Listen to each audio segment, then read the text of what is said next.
Day one of NFL free agency saw several big-name running backs change teams. On day two, some of the biggest dominoes continue to fall, so we're going to break down the impact of these moves and which players you should be looking at for fantasy football in 2024. And maybe he wasn't the best fantasy back last year, but probably the biggest name among running backs remaining was Derrick Henry. Where would he go? What team would get him? It's the Baltimore Ravens. That's right, adding to one of the best running attacks in the game. So now that Derrick Henry is in Baltimore, what does this mean? Does he have enough juice left, and is this an upgrade for him? I think it's an upgrade in terms of the situation and the offense here, because we know the Baltimore running backs have a ton of value, not necessarily in terms of, racking up huge yardage and catching a ton of passes, but Derrick Henry doesn't catch passes anyways. But they have a ton of value in touchdowns. We see it. Gus Edwards scored a bunch of touchdowns. I mean, this is a great offense for touchdowns. John Harbaugh always says when he gets near the goal line, he wants to run the ball. So, yeah, there's concerns here. Derrick Henry, 30 years old, a bazillion touches on him, a ton of wear and tear. He didn't have a lot of juice last year, but I think he'll more than make up for it in touchdowns.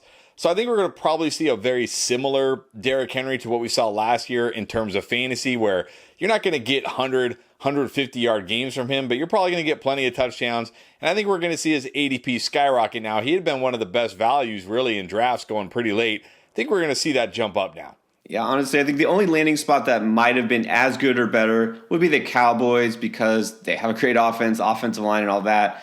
But if you look at it as just even a one-to-one replacement for Gus Edwards, last year Gus Edwards scored 13 times on the ground and ran for 800 yards. Gus Edwards was not used like a bell cow back even remotely. And I don't know that they'll use Henry that way. They will still mix and match. They'll have someone like Justice Hill, maybe Keaton Mitchell makes a comeback midseason, whatever.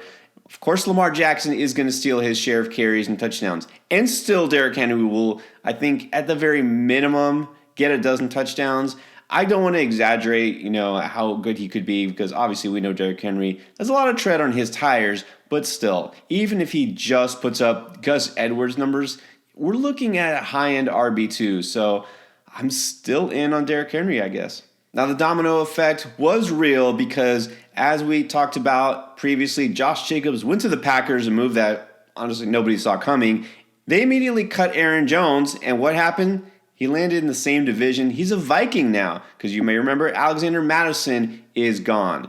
Do you like Aaron Jones in Minnesota? I think you have to. Now, I often talk about that Minnesota is not the best spot for running backs anymore. I know we have these memories of Dalvin Cook back in the day with Mike Zimmer, where it was like, run the ball and defense. It's different now, right? It's Kevin O'Connell. It's throw the ball, and throw the ball more.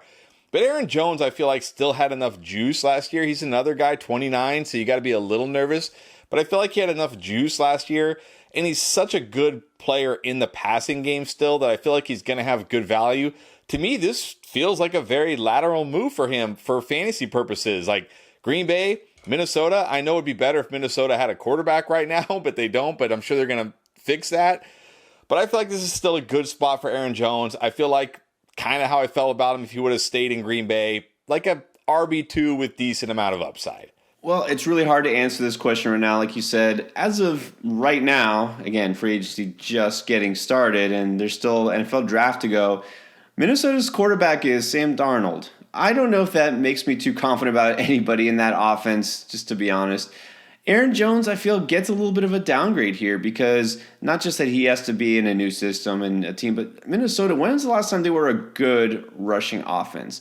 I don't really love that offensive line. I know it's better than it was the year before, but, having possibly Darnold as the quarterback, I just don't know if it's as good a situation as Green Bay was for him. So I'm going to slightly downgrade him for now, just based on that. He will still get his share of receptions. He still is effective, but he is also still somebody who misses a lot of time due to injury. So I'm going to take a very cautious approach with Aaron Jones in Minnesota at the moment.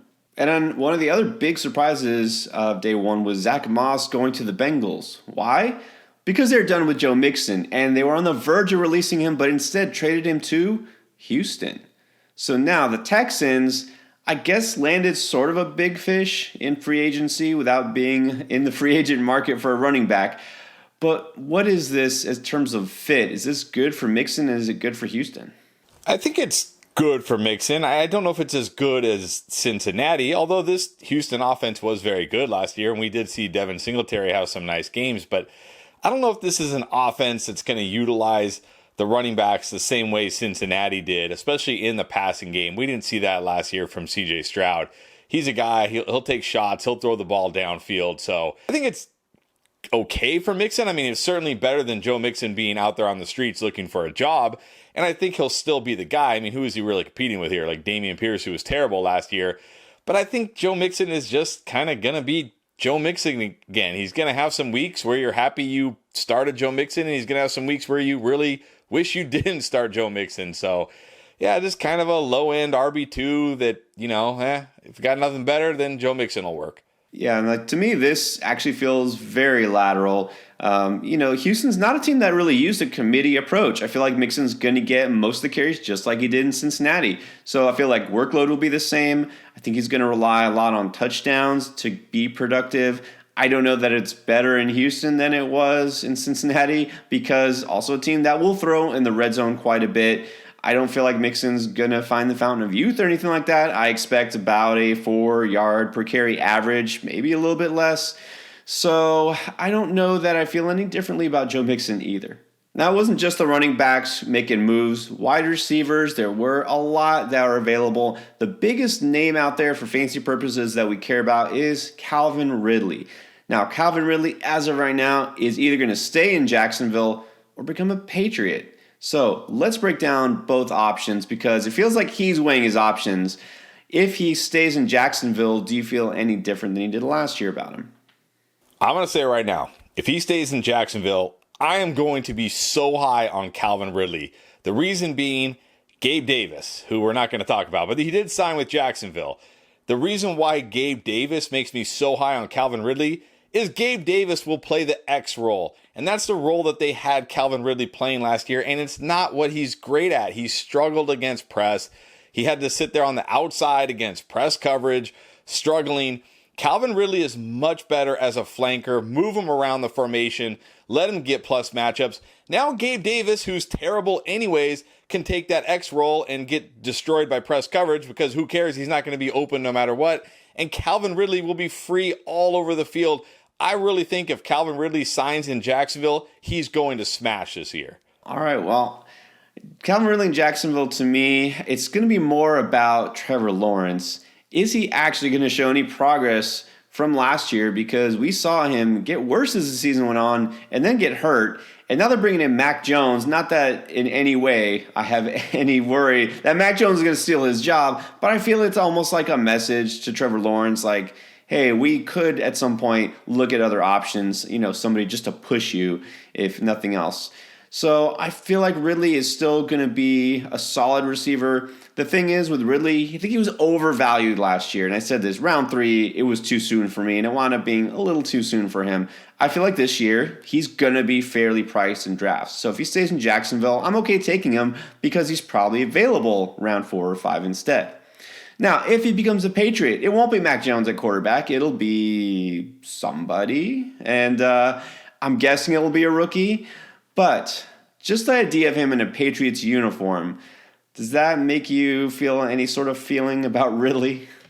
I know the first knee-jerk reaction is to be like, oh my gosh, the Patriots, that's terrible. But remember, like you said, it's probably going to be one of the rookies because we got 3 really good rookie quarterbacks here with Caleb Williams, Drake May, and Jaden Daniels. I think they're all ready to come in and play in the NFL. But again, we're still talking about a rookie quarterback. There may be an adjustment period, and it's still the Patriots. And even though Bill Belichick is gone, it's not like they brought in some hotshot young offensive coach.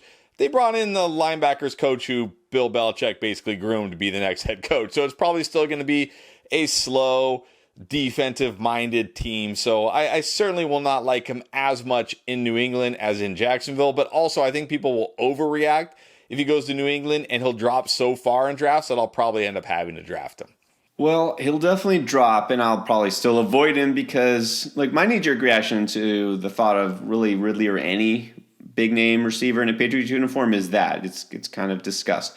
And then I sit and I think about the whole situation, And my feeling is the same, is I'm just going to avoid because we're looking at a rookie quarterback, and it's probably not going to be Caleb Williams because they don't have the number 1 pick, and a rookie head coach, like you said, and exactly what you mentioned might benefit him in Jacksonville, having other receivers like Christian Kirk and Gabe Davis to spread out around the other parts of the field. They don't have that in New England. Whoever it is, if it's Ridley or somebody else, will have to draw all the attention because Devontae Parker still ain't getting any separation. They have Hunter Henry is like their next best receiver. Kendrick Bourne is still there. It's not going to be a good situation. So he might get a ton of targets, and it will be extremely low efficiency. So yeah, I'm sticking with my if you're a Patriot, you're off my draft board theory. And not a signing, but a trade happened. Carolina Panthers got their alpha receiver that Bryce Young desperately needs. It's not T. Higgins, though. It was Diontae Johnson. We know there's a lot of shakeup in Pittsburgh as far as coaching and personnel. Diontae Johnson is gone now. So, do you think catching passes from Bryce Young is going to be any better than from Kenny Pickett / Mason Rudolph / whoever else they were throwing out there the last couple of years? I mean, it might be a little bit better. I mean, Kenny Pickett is just terrible. There's just no way around it. Now, Bryce Young was also terrible last year, but we can probably give him a pass for the situation that he was in. Now, if he's terrible again this year, then he doesn't get a pass anymore. So at least there's hope for Diontae Johnson, but I mean, really, is this that much better than Pittsburgh? I mean, yeah, he's probably going to get a ton of targets like we saw with Adam Thielen last year, and he's certainly younger and much better than Adam Thielen at this point of their careers. But at the same time, he's going to need so much volume. What is the touchdown upside? I think however you felt about Diontae Johnson in Pittsburgh is probably about how you should feel about him in Carolina. This is a situation where I'm going to be optimistic, cautiously optimistic, but I'm going to buy because I think that some people have the same reaction going to Carolina, like I just mentioned about players going to the Patriots, at least a receiver. I don't feel like anybody is optimistic about Bryce Young thinking that he's going to take a step forward. I think he will because, again, this is a guy who his rookie season was kind of a waste, right? The coaching staff didn't know how to handle him. New coach there, right? Obviously, there's going to be some growing pains still, and Bryce Young still has plenty of development to do. I get all that. But he now actually has a more reliable receiver, and I really feel like we're going to see Diontae Johnson in the first half of the season, like we saw Adam Thielen in the first half of last season. And if you remember, that was a stud for fantasy. He's going to get so many catches. He's going to get so much yardage just based on volume, and that's what I'm going to chase. And so I am in on Diontae Johnson probably for the first time in a couple of years. And this might not be a big name, but Darnell Mooney is in a very interesting spot now out of Chicago and into the new look Falcons. We broke down why Kirk Cousins going to Atlanta should make a big difference for that offense. But then Darnell Mooney got added to the mix. So as the new wide receiver 2 there, are we expecting big things from him? I'm expecting big things sometimes. I don't think Darnell Mooney is the kind of guy that's going to be like a consistent week-to-week producer that you're going to want in your fantasy lineup. But he's the type of guy that has weekly upside, especially with Kirk Cousins. He's a great vertical threat. He's a speedster. I mean, he's not just one of these guys like run straight, go fast. He can do other things. So I think he's going to be one of these guys that has tremendous upside, will give you many, many big weeks, but it'll also give you many weeks where he does very little. So I think in like your season-long type of leagues, he's going to be a bit frustrating. But if you're doing best ball drafts, I think Darnell Mooney is almost a must draft late in your drafts.